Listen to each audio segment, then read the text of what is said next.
Y muy buenos días, bienvenidos todos a mi espacio a través del canal de YouTube FinCor Finanzas Corporativas a tu alcance. Mi nombre, Marcial Urdaneta. Para el día de hoy, 20 de enero de 2025, le tenemos importantes noticias de su interés para la toma de decisiones de inversión y financiamiento. Martin Luther King fue una persona sumamente importante para la historia de los Estados Unidos y hoy es su conmemoración, por lo cual los mercados no están operando. Uno de sus principales pensamientos es siempre es el momento apropiado para hacer lo que es correcto. Y tiene mucha razón y debemos tener este pensamiento presente todos los días de nuestra vida para la toma de decisiones. Si lo trasladamos al mercado de valores, cuando estamos tomando decisiones debemos tener tanto planes como metas, que esas metas sean específicas, retadoras, medibles, alcanzables y sobre todo medidas en el tiempo.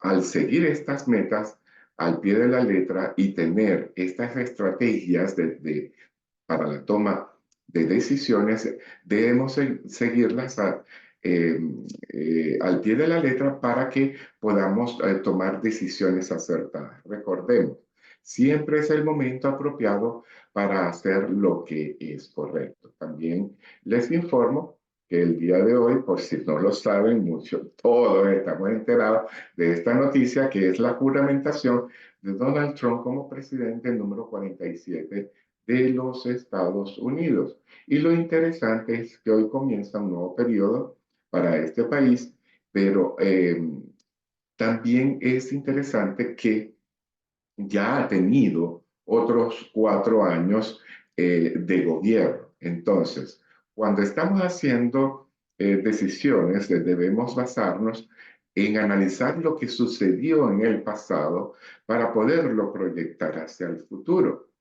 Y esa proyección hacia el futuro es lo que me permite tomar decisiones más acertadas el día de hoy, si sigo mis planes y mis estrategias correctamente. Entonces, analizar lo que fue la administración del presidente Donald Trump en sus 4 años anteriores nos permite tener una visión de lo que pudiese ser el mercado en los próximos 4 años. Sin embargo, debemos comenzar con informarle cómo cerraron los mercados la semana previa.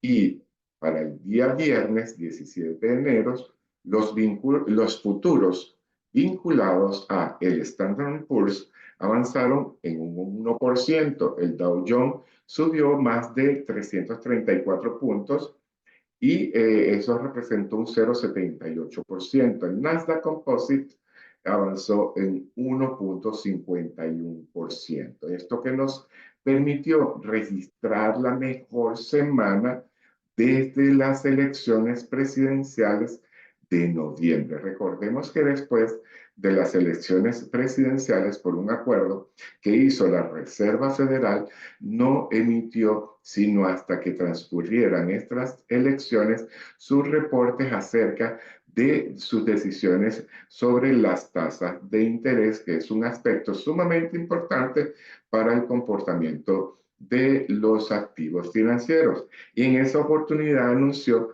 que solamente había 2 recortes para el 2025 porque todavía había muchas presiones inflacionarias.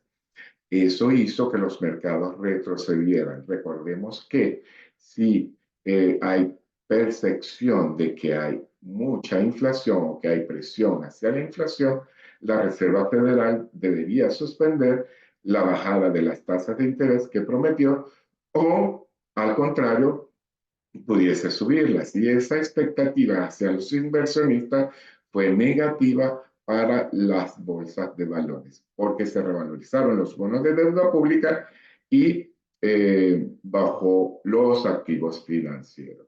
Estos resultados y esta confianza de los inversionistas se retomaron básicamente porque hay menor presión inflacionaria o se percibe menor presión inflacionaria por los datos que le he comentado en videos anteriores. Y también a las sólidas ganancias de los bancos.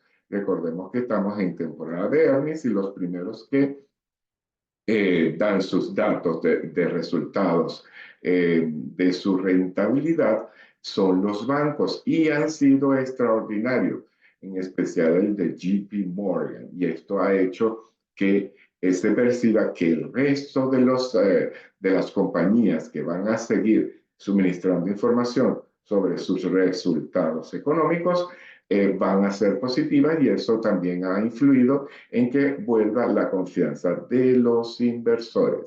Continuando con el análisis de lo que fue la presidencia de Donald Trump, acá le tengo una gráfica donde les tomen un capture. Esto es una gráfica de temporalidades semanales, ¿ok? Estas líneas que aparecen acá son la separación de los años. Este es el año 2016, 17, 18 y 19. Y desde que comenzó la presidencia de Donald Trump, sobre todo en su primer año de gobierno, observamos un crecimiento bastante sólido y significativo. Ya para el segundo año siguió o continuó esta racha alcista, sin embargo hubo ciertos retrocesos y luego recuperaciones para una abrupta caída producto a factores externos que no tienen que ver con el desenvolvimiento de la economía, como fue el COVID. ¿Ok? Esos días nos enviaron a la casa, la productividad del país cayó, mermó y eso hizo que afectara de manera drástica, de manera negativa a los activos financieros, pero observemos cómo luego hubo una gran recuperación de los mercados. Esto hizo aproximadamente proyectarnos que el mercado subió durante su administración en más del 68%. Estos son cálculos propios. Acá, si uno de estos dos puntos, desde su comienzo de la administración hasta el final del 2019, observamos cómo hubo un crecimiento aproximado del 68,22%. ¿Qué nos hace prever esto? Que pudiese continuar ese mismo comportamiento. El crecimiento estimado solo del 2017, que fue el primer año de su administración, fue más del 20%, como lo pueden observar. Acá, si uno esos dos puntos, me da aproximadamente 20,53%. Estos son datos reales, datos fácticos que debemos tomar en cuenta a la hora de tomar nuestras propias decisiones. ¿Y qué es lo que he recogido en todos los inversores y el consenso de los inversionistas en términos generales de Wall Street? Que la Reserva Federal va a tener que tomar decisiones y lo que tiene que tomar en cuenta es los comportamientos de las variables macroeconómicas. Y lo que ellos están previendo es que en el 2025, o lo que ya anunciaron, van a disminuir 2 veces las tasas de interés referenciales en 0,25% en cada oportunidad. ¿Y qué toman en cuenta ellos para tomar esta decisión? La inflación actualmente está en un 3% aproximadamente y tiene un estimado para el 2025 del 2,5%. El empleo está en alrededor del 4% la tasa de desempleo, es decir, una tasa de desempleo baja que pudiese seguir para el 2025 y eso hace que la productividad de nuestro país se vea afectada de manera positiva y esto influye en el Producto Interno Bruto, que son todos los bienes y servicios que se producen dentro del territorio norteamericano y se estima en 2,5%. La liquidez es una gran interrogante. ¿Por qué razón? Porque hay mensajes que ya se están dando, pero que no se han tomado las decisiones, que es la reducción del gasto público. ¿ok? Esto haría que la liquidez bajara. Si baja la liquidez, disminuye la presión hacia la inflación.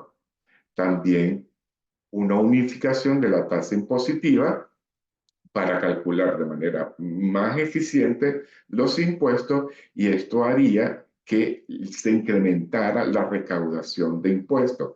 Es lo que han anunciado y lo que tienen proyectado hacer esta nueva administración. También ha mencionado o han mencionado aumento de los aranceles de bienes importados.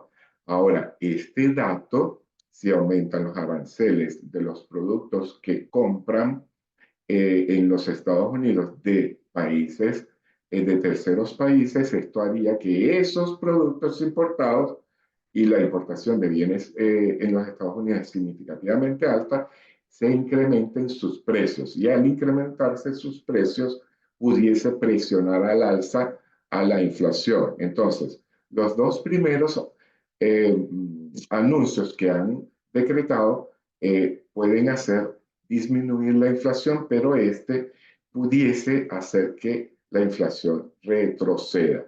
Y también están anunciando una autonomía energética. Esto puede ser muy positivo para la inflación. Recordemos que todo se mueve a través de la energía y los bienes que consumimos se producen y se mueven a través de la energía y al haber menos costo en los combustibles, por supuesto, eso presiona menos a la inflación.